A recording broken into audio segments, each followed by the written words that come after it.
Welcome to Focus Today. I'm your host, Perry Atkinson. Well, it's been quite a while since we've had our guest on the air with us, and we certainly welcome back today our good friend Cal Thomas, one of America's most popular syndicated columnists.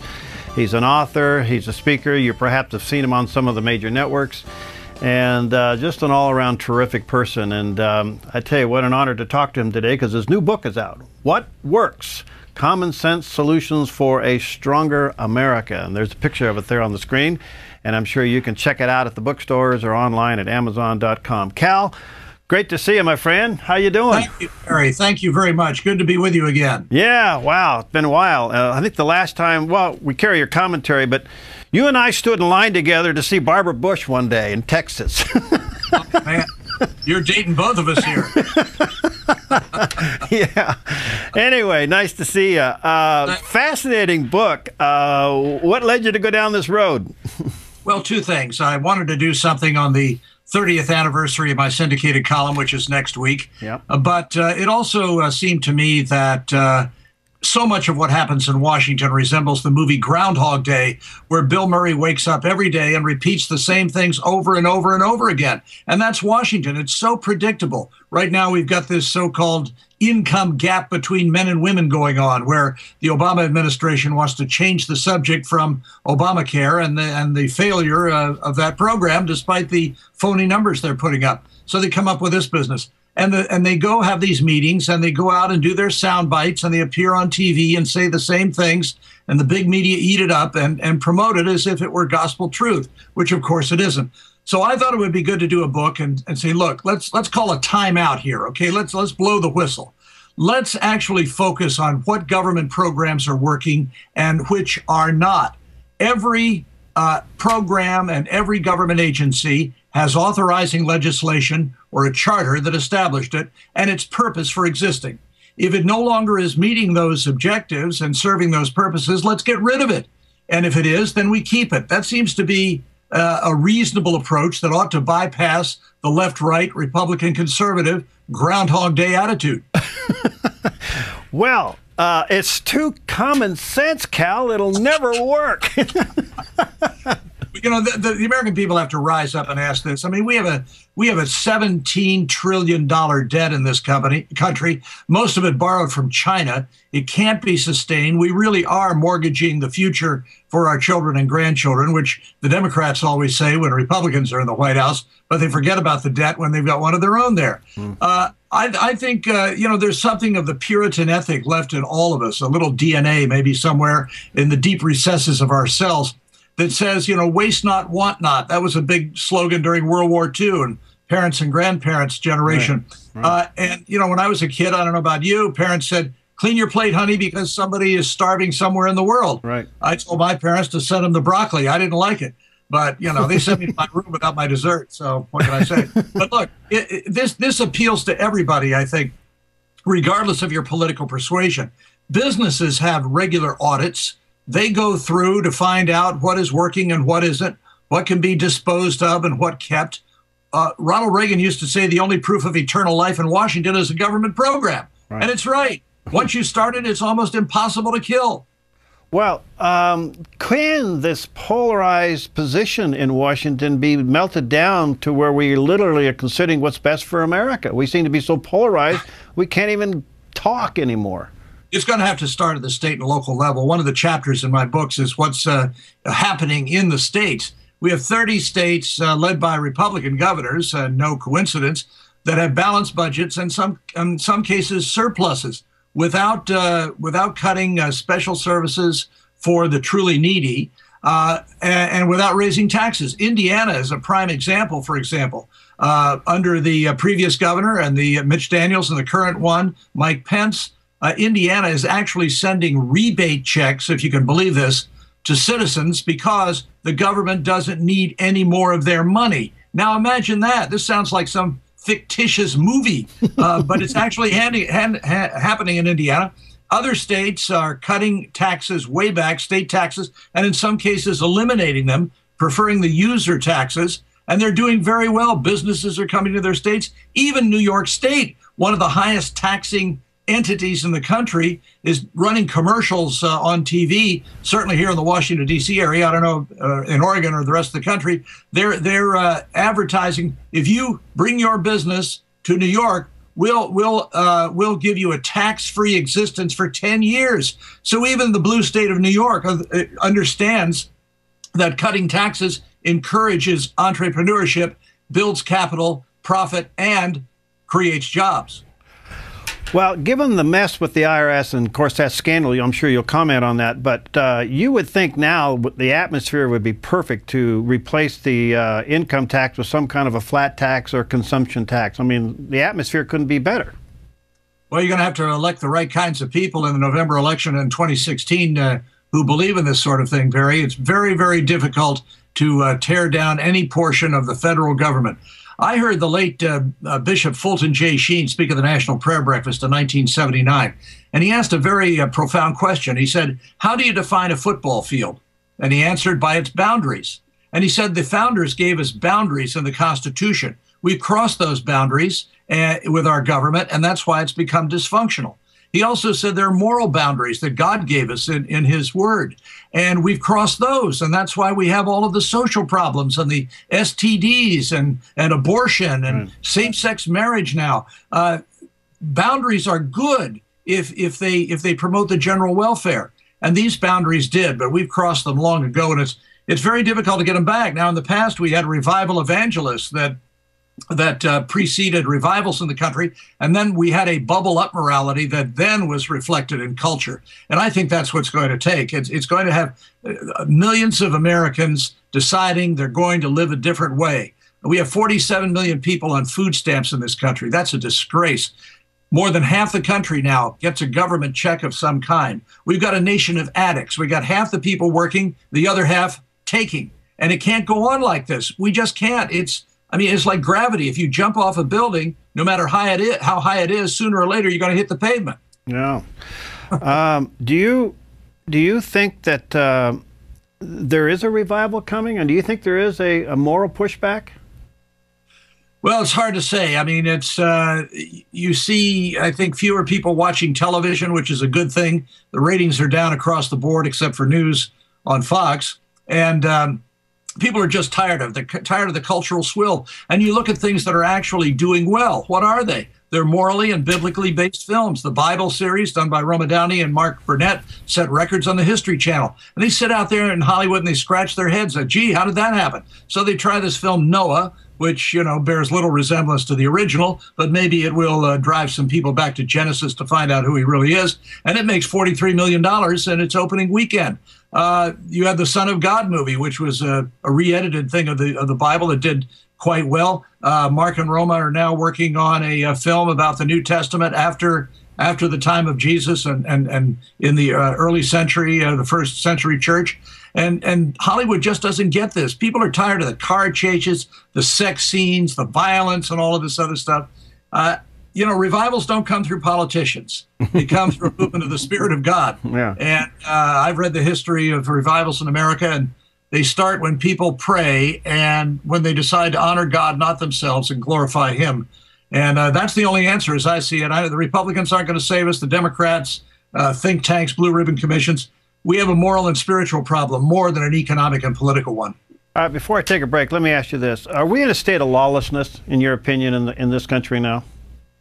Well, I think there are two ways to look at this. Crime is down some in our major cities among the criminal class, but among the government class, it seems to be increasing. And by that, I mean we have more drones. We have more people breaking down doors without warrants to get in. We have more snooping by the NSA, all supposedly to protect us, all to keep us from suffering another terrorist attack.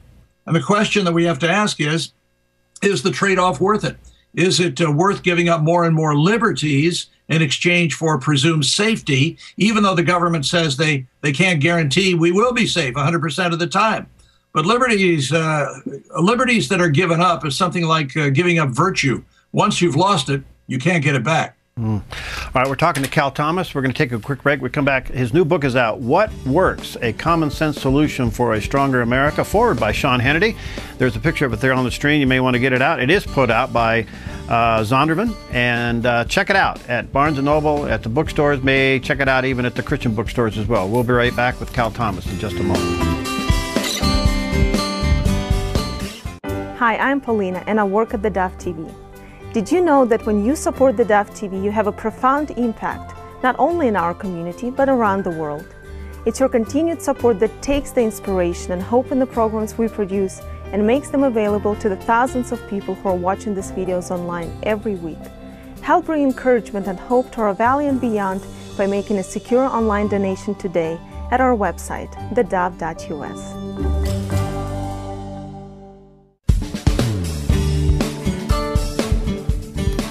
Okay, we're back with syndicated columnist Cal Thomas and talking about his new book, which surrounds his 30th anniversary of being a syndicated columnist. A picture of it there on the screen called What Works? A Common Sense Solutions for a Stronger America. Check it out, forward by Sean Hannity. It is put out by Zondervan, so you may want to check it out at Barnes & Noble, Amazon, or even at the Christian bookstores.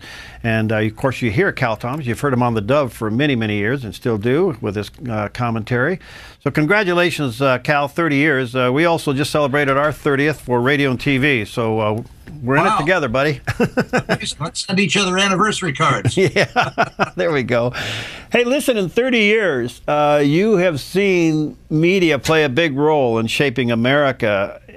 Is media really news this day, or is it advocating one's political position?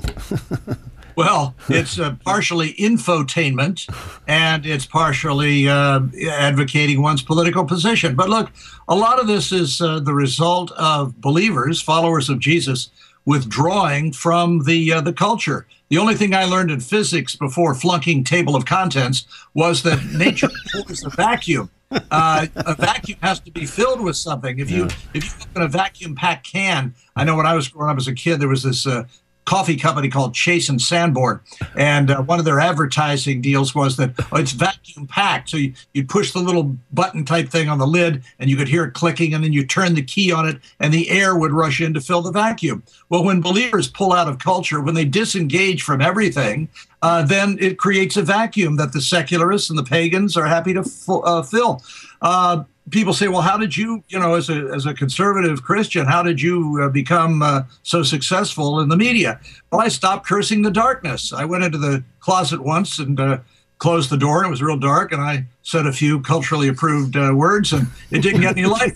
Notice there was a lot of room in the closet because everybody's out of it these days. But so I just decided, look, darkness dispels light. So I'm going to go out and make friends and work hard at my craft and build relationships, including with people who don't agree with me. And there you go. That's what you have to do. There's discrimination, but you can't overcome it. I want to commend you on that, because every time I see you on TV, and I know that you're very involved in the media prayer breakfast there, and maybe have you comment on that, you've done just that, and you've always been a very solid witness for the Lord every time I see you, so thank you. But tell us about your prayer breakfast. It's very popular. Well, it's a media dinner the night before the National Prayer Breakfast, and my wife and I have been sponsoring it for about, 20 years or so. About half the audience are pagans by design. They're my friends or friends of friends. They're all working mainstream media people. We've had people from the New York Times, Washington Post, the broadcast networks, other Hollywood and others. And we always have three solid believers who work in the mainstream media and who are believers come and share their testimonies. The whole purpose is, as I say, to give people permission to seek God. When I first became interested in the things of God, I went to a little prayer breakfast group in Washington, and I heard a federal judge stand up and say there's a possibility of everyone in the room having a personal relationship with Jesus Christ. Now, I'd never heard that phrase, and I went to a building called church for many years, but I don't ever recall hearing that phrase. And one thing led to another, and I started reading the Bible seriously for the first time in my life, and wound up committing my life to Christ, receiving Him, and it's been an interesting career. I'm still kind of an oddball to an awful lot of my friends in the media, because they hear Christian and conservative, and they expect, humorless and angry and judgmental and condemning and all that other stuff. And when I love them, no matter what their beliefs or lifestyle, they're kind of flummoxed. Yeah, I commend you for it. Beautiful. Do you weep for America? No, because this is not my home. Jesus said, "My kingdom is not of this world." And while I'm very happy for the freedoms we have here, freedom is not the natural state of humanity. And there's another kind of freedom, of course, the best kind, freedom from sin, freedom from hell. Great empires tend to come and go, and there's nothing in Scripture about America. And when they go, they usually crumble from within. We think of Mesopotamia, we think of the Roman Empire. They became corrupt morally before they were conquered externally by foreign armies. And I think, we sing God Bless America, and I always ask, why should he? 55 million abortions and counting, mainstreaming of same-sex marriage, calling things right and good, which God calls wrong and an abomination. And there are consequences to this. I mean, again, if you jump off a building, you're going to go splat on the sidewalk. There are consequences to avoiding and denying and disobeying physical laws, and there are consequences to disobeying moral laws. And I think we're feeling that more and more. I actually don't see any hope for this country absent another revival. The last great one was 1857, and just prior to the Civil War. We had a kind of a mini one in the early 1900s, but they all began, as J. Edwin Orr said in his marvelous book, The History of Revivals in America, they all began with what he called a concert of prayer. When people had run out of all other options, when they'd come to their senses that they were sinners and needed to repent and repent on behalf of the country, things started to happen. Paul says in Romans 8, God has built futility into his creation in hope that the creation will turn to him. Anybody over 40 who thinks there's a new idea out there that hasn't been tried, call me. So beautifully said. All right, let me go political with you just for a couple of moments. We got some really craziness going on in Washington. We got Benghazi and the IRS, and with all due respect, it doesn't seem like the Republicans are handling these very well, and it looks like they're going to fumble the ball. Does that surprise you? Not really. There's a whole line about Republicans have a special gift for snatching defeat out of the jaws of victory. They're scared of their own shadow. I mean, you got the Washington Post here, the New York Times, the major media. They don't want to be called names. They don't want to be called bigots or racists or misogynists or homophobes or intolerant or all of these other things that the left and their media colleagues trot out all the time. So they cower in fear.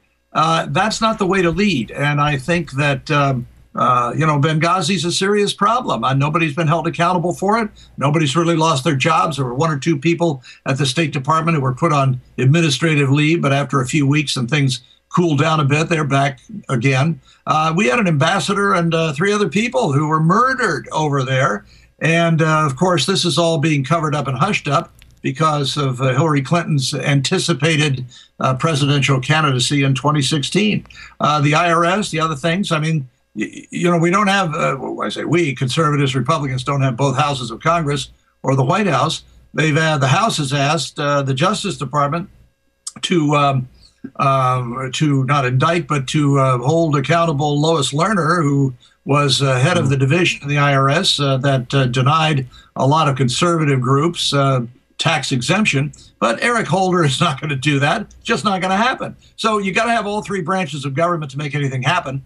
And then when you do, you got to keep the heat on them. We don't pay attention between elections. You've got to do that. Democracy is not the natural state of human beings. Religious oppression, fundamentalism, denial of women's rights, dictatorships. That's what's normal around the world in an abnormal world. We got to fight to keep this if we want it. We seem to have an administration that seems to be over-the-top Islamic friendly, and yet he himself calls himself a Christian. How do you balance that in your thinking?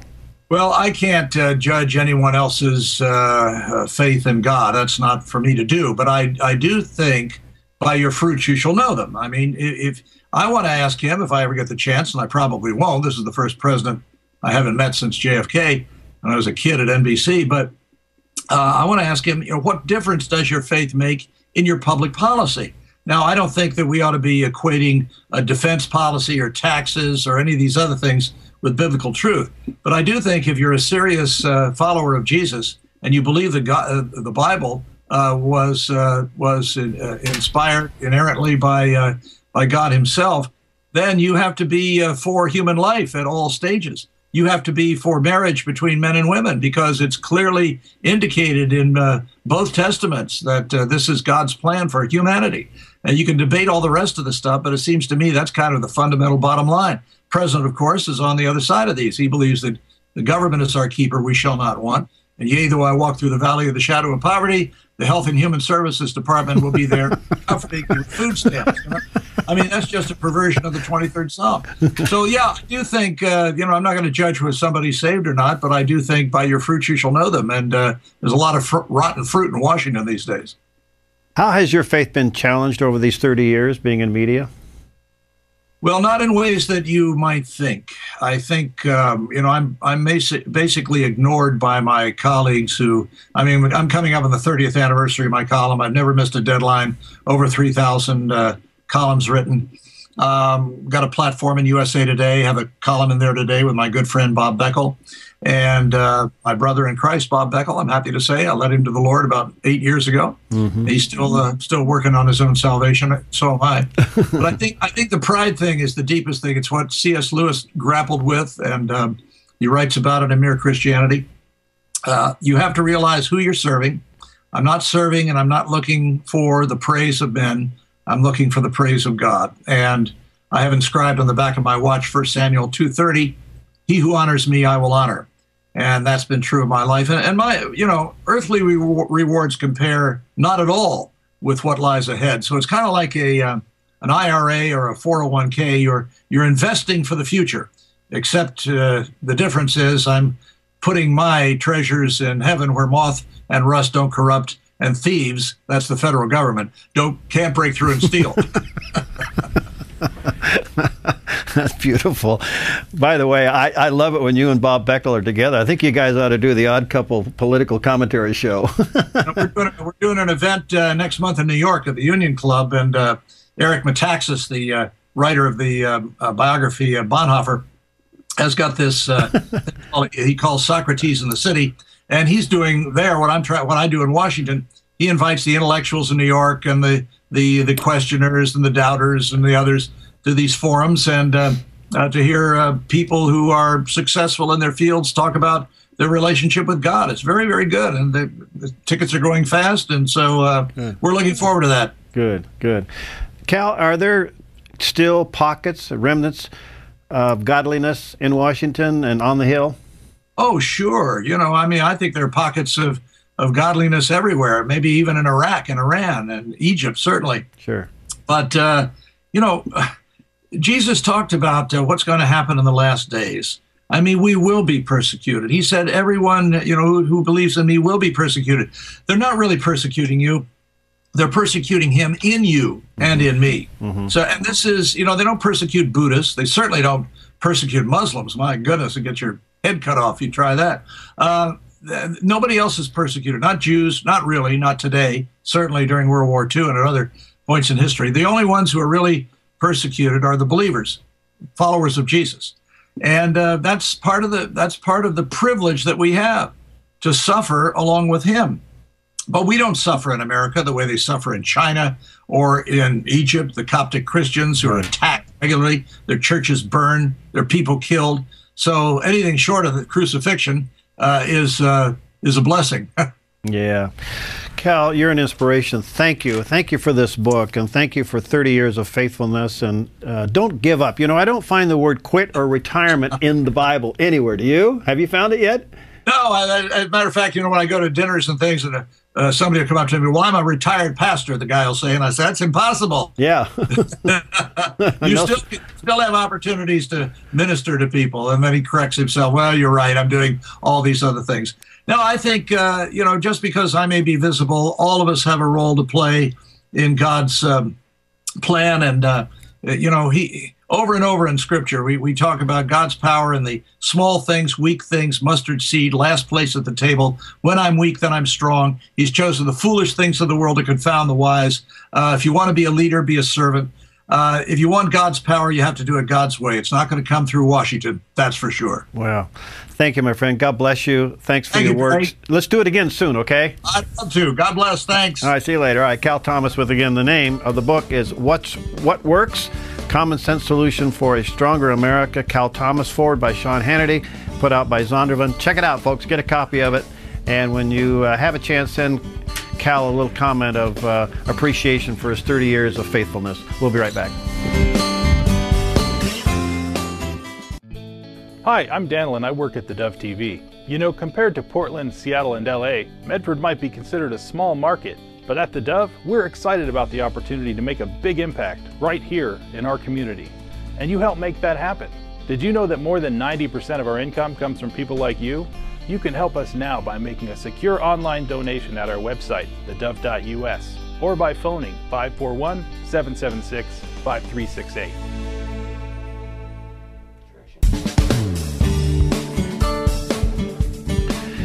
All right, we're back, and as you know, May 20th is the primary date in the state of Oregon, and the state of Oregon is vote by mail, which means your ballots will have to be in before that date.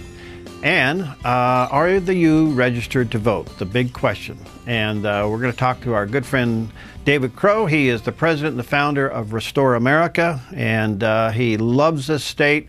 He's concerned about Oregon, and he has county workers throughout the entire state working hard to make sure that we Christians get registered and then vote. And it's a campaign called Value Your Vote and Vote Your Values. Dave, nice to see you, my friend. Well, we haven't got you plugged in audio-wise. What are we doing here, guys? We got to get a little audio on you here in just a second. Hold on, Dave. We'll get you restarted. I will say this. I like your shirt. Are you in Hilo, Hawaii? Look at that. Well, I'd like to think so. However, I have bad news for you.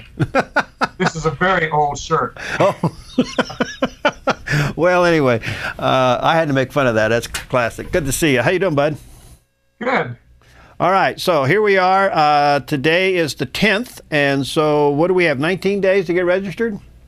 You got that right. 19 days doesn't seem very long, but if people really get in gear and get serious about their vote and wanting to vote, they need to re-register. A lot of folks don't realize if they haven't voted in a couple of years, a couple of cycles, then they could be easily removed from the voter registration. And a lot of times it's kind of surprising when they don't get that ballot and they check in and they realize they're not registered. Or if they've gotten married, if it's a lady, if she's gotten married, changed her name, she needs to change that. If anyone's moved, they need to re-register. So it's extremely important that people recognize that the primary is far more important than you have been led to believe.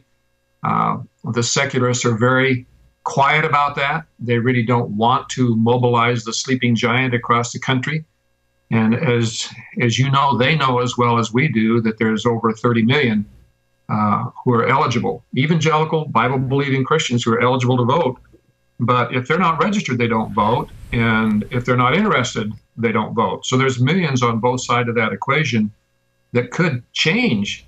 Even if we had 5 million more, and you and I have talked about this numerous times, even if we had 5 million more turnout, the complexion of our Congress and the White House would change. And we would go back to the type of things that made us a great country and take responsibility fiscally, morally, socially. And all of those things could really make the difference. And it's in our hands as Christians because we're the largest voting bloc in the nation. So it's up to us. All right.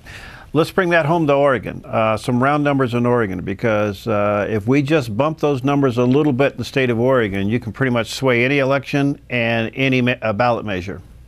That's exactly right, Perry. Most Christians don't realize this. The Pew Forum, if they go to the Pew Forum on religion and public life and do some searching, they can find a map of the entire United States, and they can click on whatever state they want and find out what percentage of the population are evangelical Christians. And we're right on top of the list in Oregon. We're 30% of the population. The national average is 26%. We're 30%. So when you compare that to the census figures out of the federal government, but more specifically and more accurate is the Portland State numbers on our census and growth and population, 30% puts us over 1 million people, 1 million folks are evangelical Christians in Oregon. And when you break that down, if you're under 18, you can't vote. There's some other reasons too, but it comes out to a little over 900,000 Oregonians are evangelicals who are eligible to vote. And there's well over 300,000. George Barna, if you use his figures, puts it somewhere around 355,000 evangelicals in Oregon don't vote. And so that's a huge number. So when we're talking about mobilizing the Christian vote to vote for those candidates who hold their values, and one, of course, is the pro-life issue, the life issue. The other one is that's on people's minds is the marriage amendment. And there's things going on there that we could talk about too. But so it's very, very important for Christians to understand that their vote is extremely important. If you want to put forth candidates that are conservative and you want to turn out your vote in the fall, we can elect a different legislature. We can elect a different governor's position, or office, I should say, and across the board, congressionally and senatorially, specifically the senatorial race. And we can talk about that later, too. Yeah, I want to get into that. All right, before we take a break, again, let's recap the essentials here. April 29th is the last day to register to vote. And if you've changed your name, you've changed your address, or you haven't voted in a couple cycles, you should get registered to vote. That's just absolutely basic. The other thing is, if you don't know you've registered to vote, or you are registered to vote, and you have signed a petition, it's very possible you would disqualify that whole page of signatures if you are not registered to vote. And so these things are synonymous. We have an incredible couple of items on the ballot, and there's some petition drives going on. You've just got to get registered to vote. And before I take a break, Dave, just say to the pastors who are struggling with this, because this is totally legal, they've got a couple of Sundays left where they could do voter registrations in their foyer. Speak to that just for a moment.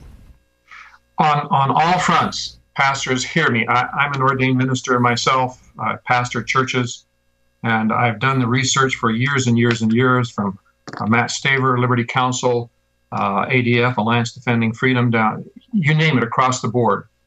It's very, very clear, if you go to any one of those sites, that pastors have a lot more freedom, and we certainly have the freedom in our churches to register and vote. There's absolutely no law anywhere in the states that says that we can't register to vote in our churches, and that's extremely important.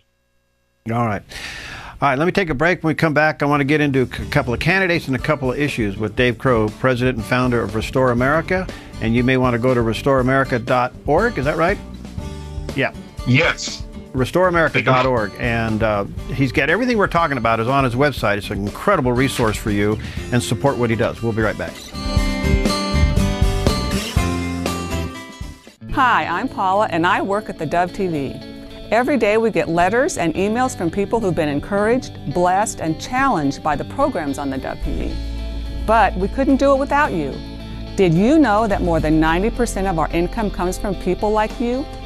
You can help us continue to bring inspiration and hope to our community by making a secure online donation at our website, thedove.us, or call us at 541-776-5368.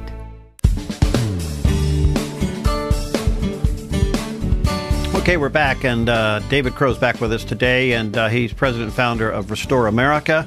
And let me tell you, as an individual, and if you're a pastor, restoreamerica.org is an incredible resource for you. He has a lot of material there. It's all there for your taking and using, and everything from slides with scripture to quotes from founding fathers to everything. Even his PowerPoints are available. He is totally transparent in what God's called him to do, and he makes it available. So it's restoreamerica.org. While you're there and you're using the material, be sure to support him as well. We're talking about Oregon. David, I want to come back and just give you a quick observation from two people that I've interviewed. As you know, we've got a fairly heated senatorial race for the Republican nomination for the U.S. Senate against Jeff Merkley. And we have Dr. Webby and we have Jason Conger, and I've interviewed them both separately on this show. Here's my observation. Dr. Weber, she's a pediatric neurosurgeon, very educated, qualified person in her field. Why she's giving up 30 years of training to go into politics is beyond me, but she's doing it, okay? She seems to be gaining a lot of money and a lot of momentum. However, her answers were anything but specific when I interviewed her. On the life issue, the basic answer is, I'm personally pro-life, but. And on the same-sex marriage issue, it was, well, I don't think the government belongs there and needs to go there and should be involved there. No direct answers. And dealing with Jason Conger, the other one who's a leading contender for the nomination, very direct answers. Pro-life, would fight in behalf of the life of the unborn, and clearly believes that the law of the land should be marriages between one man and one woman. Your thoughts?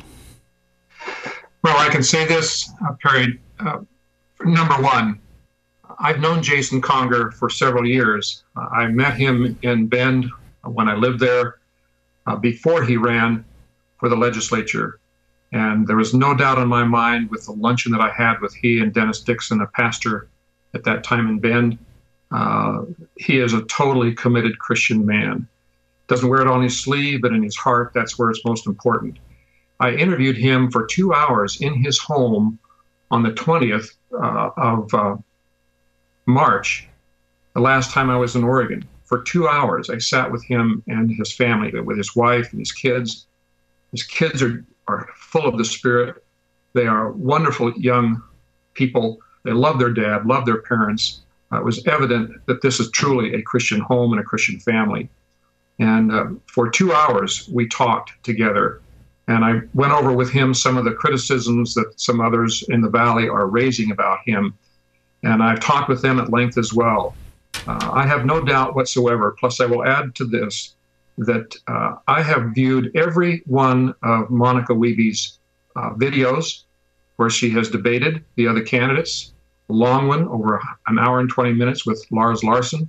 You can look at all of these videos, and her answers are very oblique. They're not clear. It is obvious that she is not clearly committed to a pro-life position, but she is more committed to, it's your choice. It's a matter of choice, up to you, it's up to you, on both of these issues. So don't count on her going back to Washington, D.C. and truly representing our values. And I sent an email out just this morning to an individual who appears to me to be trying to co-opt our effort with the churches here on behalf of a couple of other people in that other campaign. And I have been aware of this type of thing. You know what this is like, Perry. Mm-hmm. You were chairman of the party. Right. I was 2nd Congressional District Chairman for a couple of years and saw this kind of tactics from the what we call the rhinos, the Republicans in name only, when we talk about our values and what we stand for, and they don't hold to our party line, and they don't like our position on same-sex marriage, and they don't like it as well on pro-life. So the tactics are going to be to sell her as truly a wonderful person, a very compassionate person. And she is a very compelling person, very charismatic. She has a great bedside manner as a doctor, as we would call that. But it doesn't qualify her to go back to the U.S. Senate, one of the most important positions in the country, and be waffling on this issue. Oregon needs to send a true pro-life conservative back there. And Jason Conger has been elected twice now in a district that has not been terribly pro-Republican.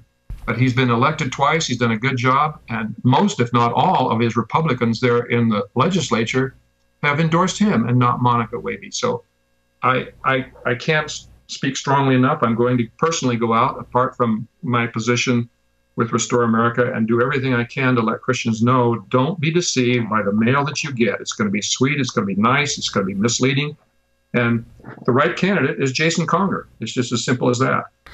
All right, the other big issue is there's still a petition drive going on. We have until Mother's Day weekend to gather the signatures to stop taxpayer abortions in the state of Oregon. There's 11 abortions, 11 babies being killed a day in this state. And guess what, folks? Your tax dollars are paying for it. I just want that to sink in.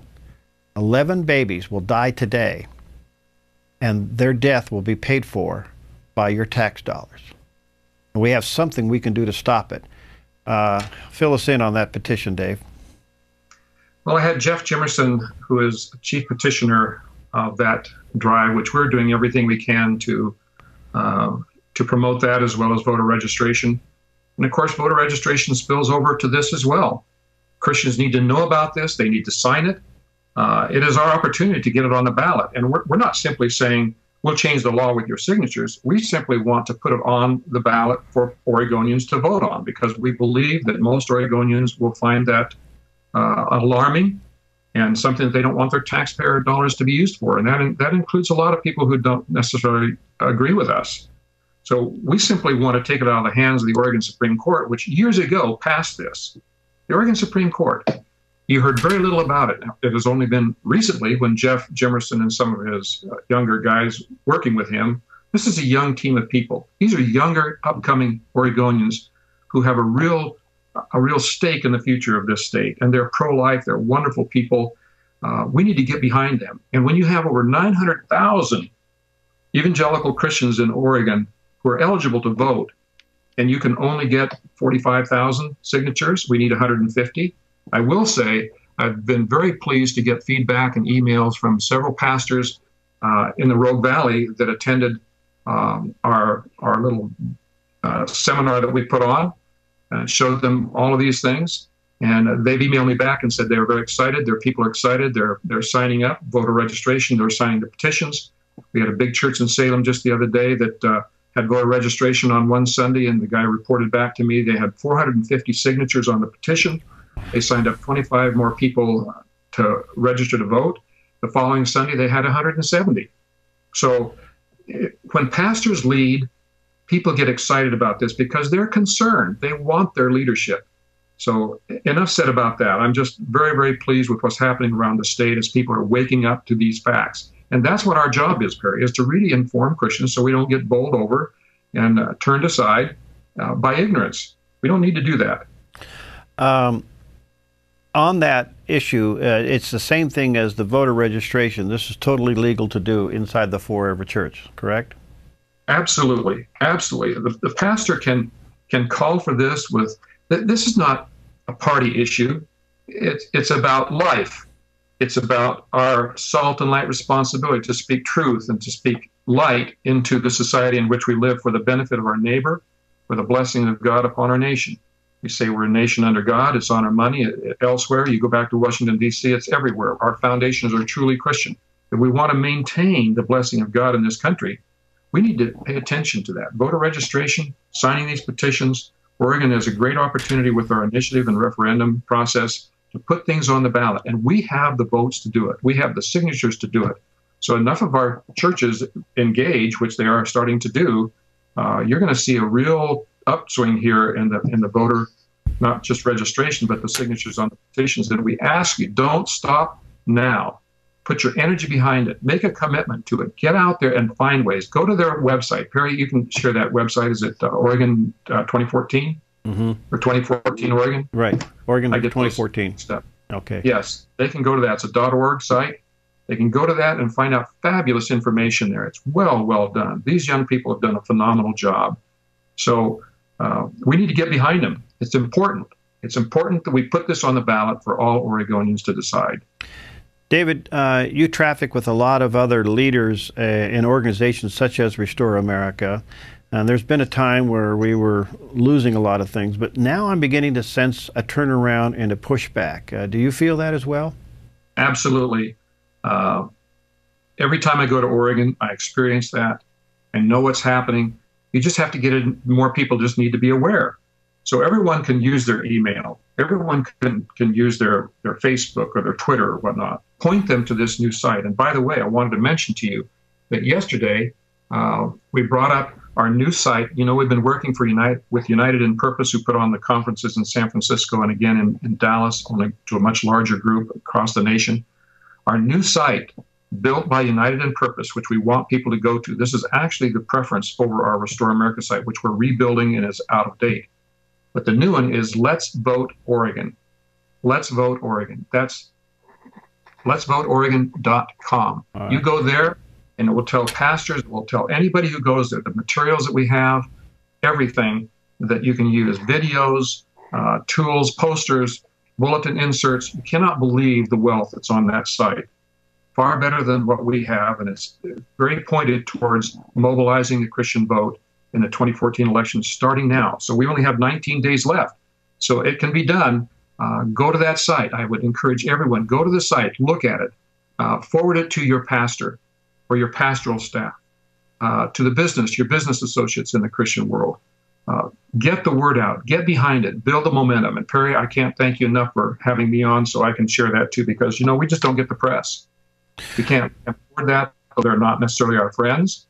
Some are, some aren't, but it's really difficult to get the message out to Christians. So your radio station, your TV program, very, very important. Are you, how do you view 2014 nationally? Do you see some changes from your perspective? Well, I wish that Speaker Boehner had not come out and said, we're going to win the Senate. I wish he'd said it's going to be tough. We're going to hang in there. We're going to stand on our issues. We're going to stand on the things that are fundamental to America and to our position as Republicans. We're going to be strong, and we're calling the American people to stand with us instead of saying we're going to win. Because all that does is fuel the fire of the opposite side and makes people think, don't get overly confident. We know what happened in 2012, so in 2008.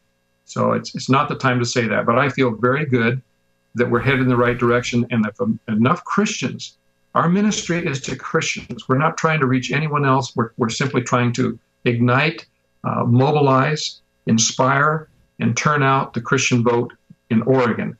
And that's happening with United in Purpose. They're behind other swing states as well. Fabulous tools, best we've ever had. I can't express that enough. Pastors, please go take a look at that site. All the things are there. Join, sign up. They're going to do everything for you for free. They're well funded out of California. Sharp people. So can't say enough about that. I do believe that we have a great chance of swinging the Senate very favorably. But there's all kinds of other races, congressional races, this senatorial race in Oregon, and you've already seen Oregon's on the beam. We're one of those swing states because I call him Murky Merkley, but that's not a nice thing to say as a Christian. But he's very murky on the issues, and so he goes sideways. He's totally behind Obamacare, has been all the way. Folks, we need to replace people like that with people who hold our values and truly are committed to the right things. So that's why all of this is important. Yes, I do think we have a great opportunity to change the Senate. And if we don't do that, we have another 2 years of this kind of misery, and it's just futile and it's ridiculous. All right. Again, that site, Dave, is it Let Oregon Vote? LetOregonVote.com. All right, LetOregonVote.com. All right, check that out. It's LETS, Let'sVoteOregon.com. So I'm getting familiar with it myself. Okay, Let'sVoteOregon.com. All right, and again, RestoreAmerica.org, Dave's site, and support what he's doing. Thank you, my friend. God bless you, and let's stay in touch, and we're going to work it hard all the way down to the deadline. Absolutely. Thank you, brother. All right, God bless. All right, David Crowe with us, president and founder of Restore America. Let'sVoteOregon.com. Check that out. And again, support Restore America, RestoreAmerica.org. We'll see you next time on Focus Today.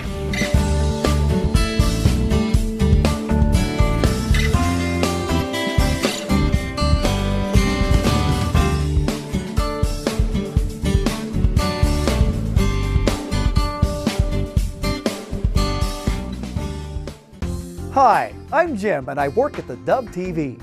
Every weekday between 6 and 8 a.m., our award-winning news and sports team bring you the best morning show around. It's live, it's honest, and it's a whole lot of fun. And you help make it happen. Did you know that more than 90% of our income comes from people like you? You can help us continue to air local programs that share your voice by making a secure online donation at our website, thedove.us.